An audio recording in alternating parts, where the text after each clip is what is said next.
I was 16, bleeding out on a hospital table in Charleston, when my mom saw my broken body on FaceTime and chose her spa day instead.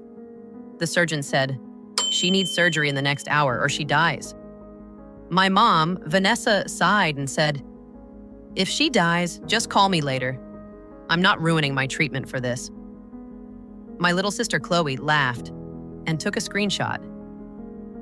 My name is Riley Carter, and that was the moment I realized I was disposable. Am I the asshole for wanting revenge for erasing my own mother? If it was you on that table, what would you do? Tell me in the comments.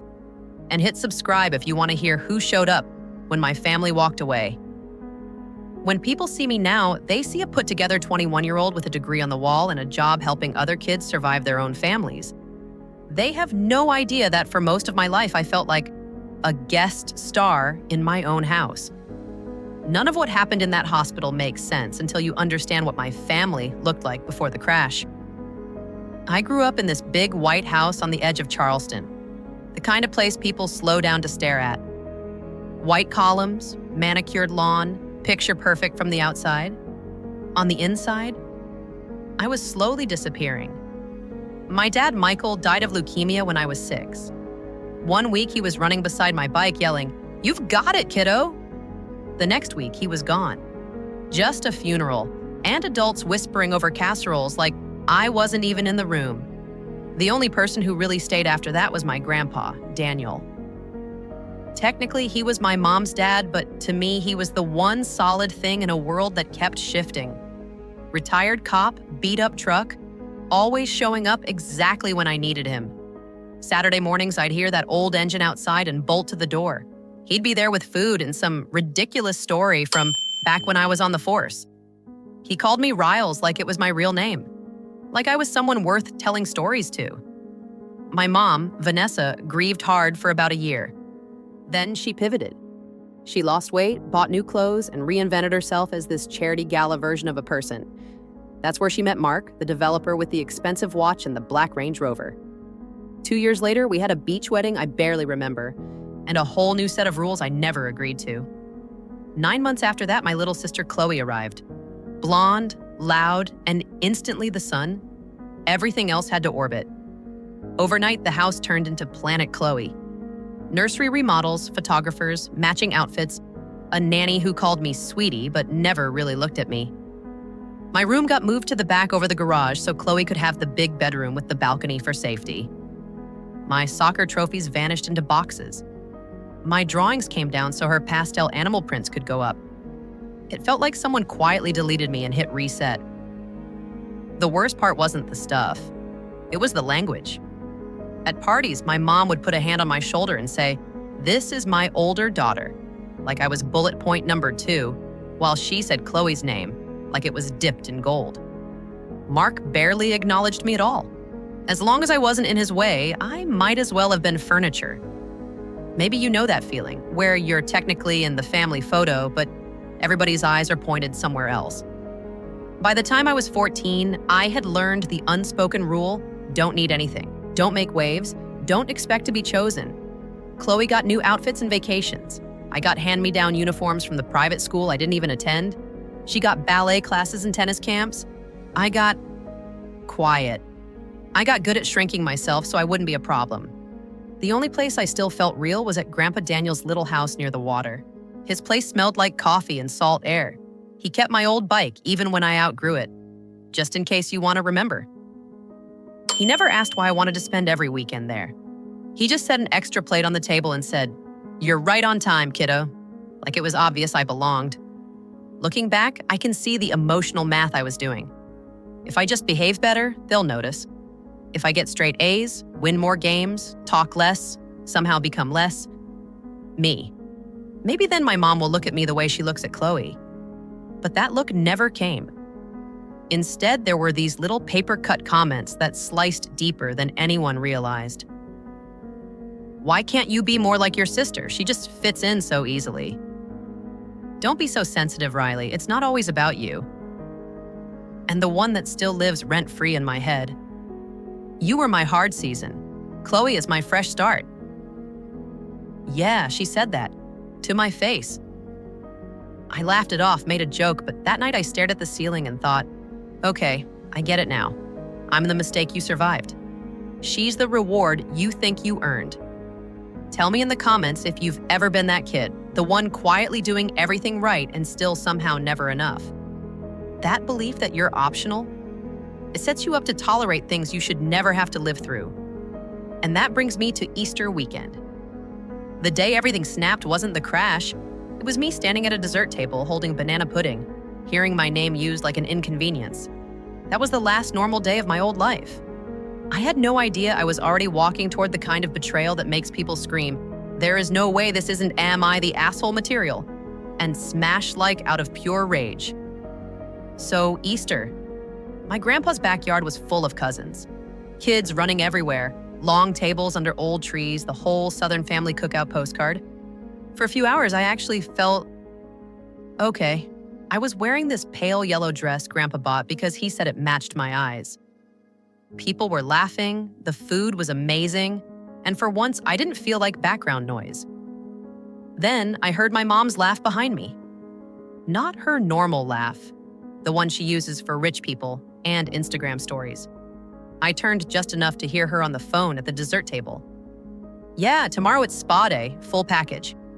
Me, Mark, and Chloe. Then we're flying out for the Bahamas, just the three of us. It'll be so nice not to have any extra drama. I knew who extra drama was. I was standing there holding banana pudding, and my hands actually started shaking. No invite, not even a fake, "we'll see," just erased. Again. I walked over to Grandpa and told him I had a headache, that I should head home early. He frowned because he knows my tells, but I pushed a smile and said, "I'm fine, I promise." He handed me the keys to the old Jeep we'd fixed up together and said the same line he always said, "Drive careful, kiddo. Text me when you get there." If you're still watching this, remember that line. It haunts me. The sky was doing that weird green before a storm thing when I hit the highway. Rain started slow, then turned into sheets. Wipers on high, country song on the radio. One Grandpa loves, just to keep myself awake and not think about the fact that my family was planning a vacation like I didn't exist. I remember headlights smearing across the wet road, the hum of tires on water, and then a wall of light. A tractor trailer hydroplaned, swung sideways across lanes and hit my side full force. Metal screamed, glass exploded, the world flipped. Twice. I remember my seatbelt cutting into my shoulder, my head slamming into something, the sound of my own breath punching out of my lungs. Then everything went dark. Meanwhile, the hospital was pure chaos. I don't remember this part, but I've heard it enough times that it plays like a movie in my head. Trauma team calling codes, people shouting for blood, surgeons arguing about whether they even had time, shattered pelvis, ruptured spleen, internal bleeding, possible brain damage. One doctor looked at my chart and said, "We've got an hour, maybe." Here's the fun part. I was still a minor. That meant they needed a parent's consent to slice me open. So a nurse grabbed my phone, scrolled to Mom, hit FaceTime, and put it on speaker. Vanessa answered from a spa chair. I'm not kidding. Soft music in the background, dim lighting, white robe, a green face mask covering half her expression. Chloe was on the bed next to her, scrolling TikTok with earbuds in.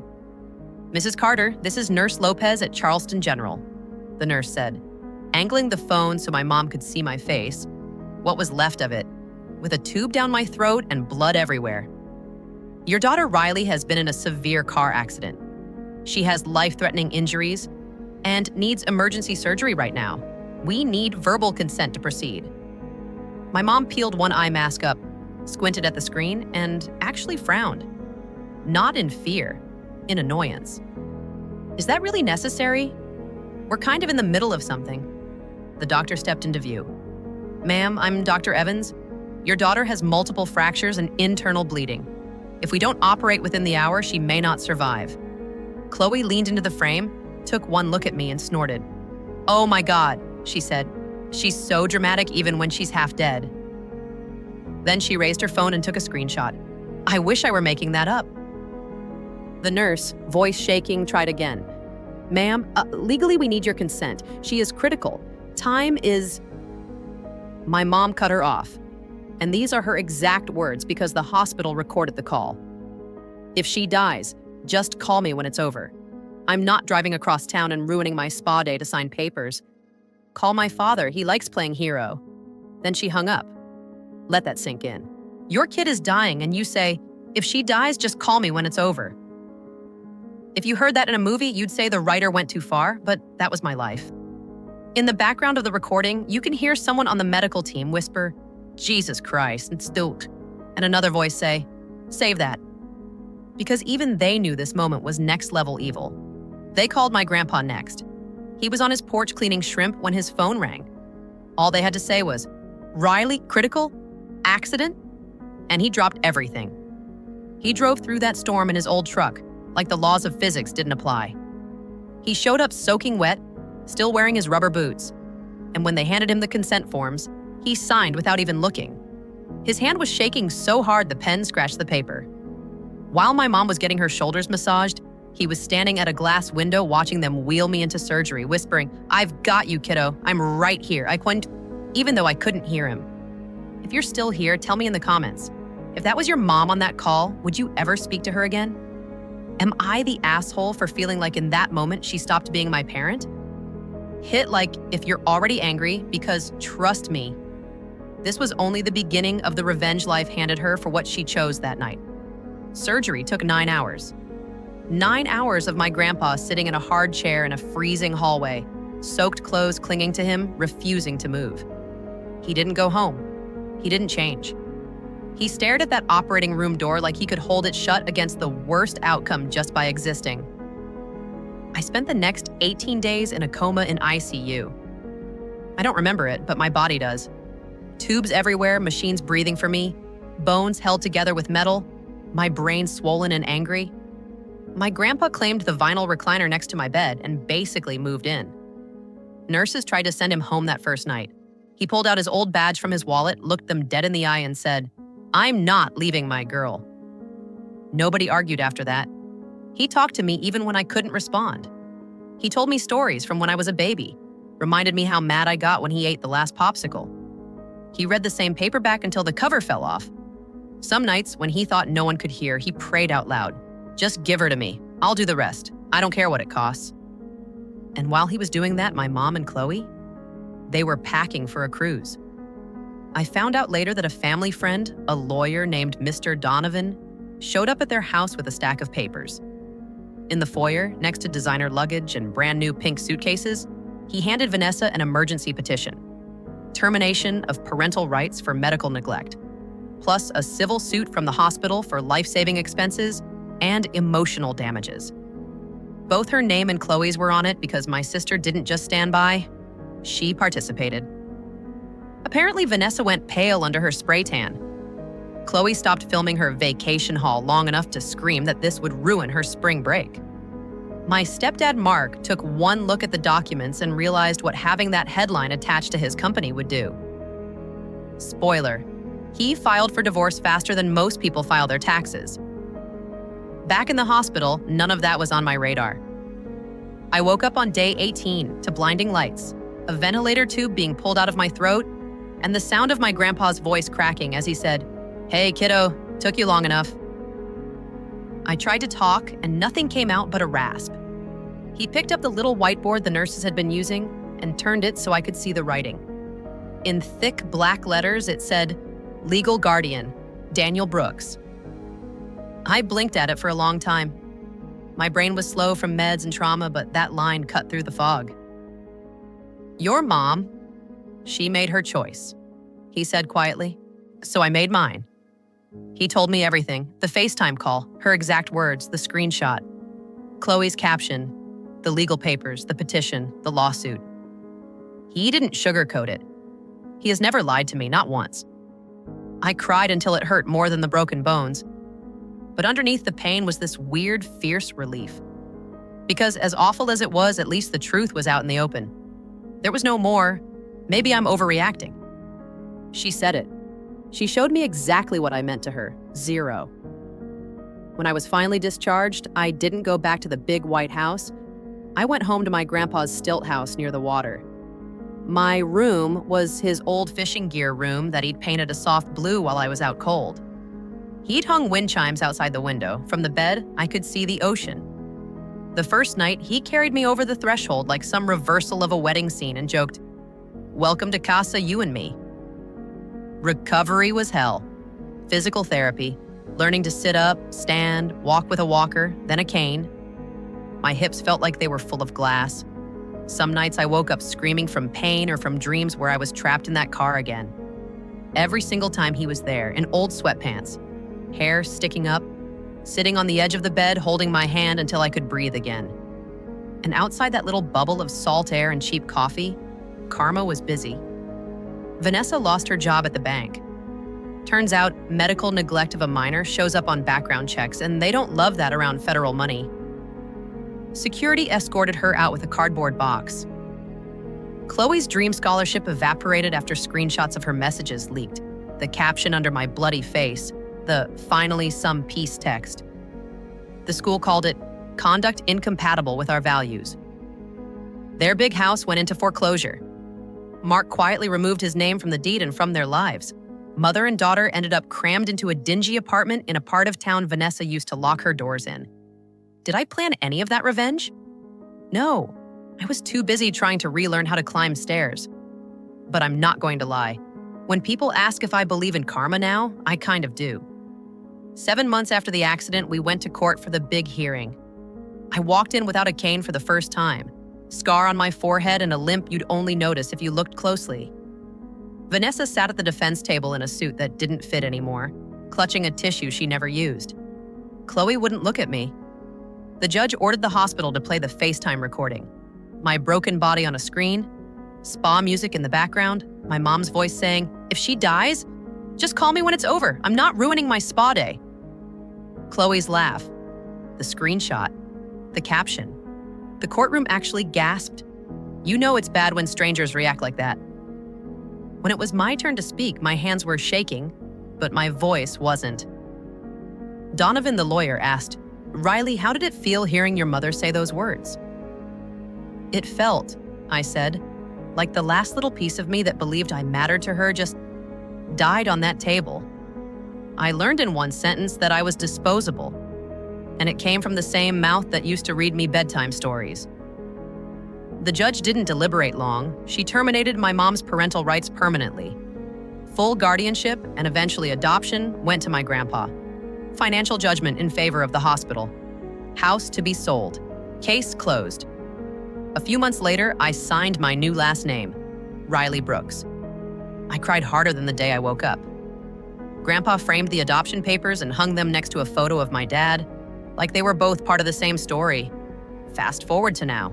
I finished high school, went to college for psychology, and I work with teens who sit across from me and say, "No one would choose me." And I get to look them in the eyes and say, "I know it feels that way. I've been there. But sometimes the people who were supposed to show up don't, and someone better does." My mom and Chloe moved out of state years ago, changed their last names. I don't know exactly where they are, and I don't care. People ask if I'm angry. I'm tired more than I'm angry. Anger takes energy I'd rather spend on living well. People ask if I forgive them. I think forgiveness is something you earn with effort. They never tried. So here's my question for you. If you were me, would you ever let them back in? Would you be the bigger person, or would you stay gone and let your life be the revenge? Drop it in the comments. And if you think Grandpa Daniel is the real hero of this story, hit like, share this with someone who needs to hear they deserve better, and subscribe if you want to hear what happened the one time my mom tried to crawl back into my life. Because yeah, and of course she did. So that's where I am now. 21, last name legally Brooks. Living in a little stilt house by the ocean with the one person who actually chose me when it cost him everything. My mom and Chloe are just ghosts in another state with different last names. Some nights I still hear that line in my head. If she dies, just call me when it's over. And yeah, a tiny part of me wonders, does cutting her off forever make me the bad guy? Am I in the wrong for feeling nothing when karma finally caught up to her? Am I in the wrong for choosing my own peace over giving her a second chance she never earned? Here's what I've learned. Family is not the people who share your DNA. Family is the person who sits in a plastic chair for 18 nights and never once makes you feel like a burden.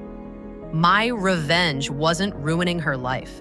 My revenge was building mine. If you've ever felt like the extra kid or the disposable one, tell me in the comments. Would you forgive or walk away like I did?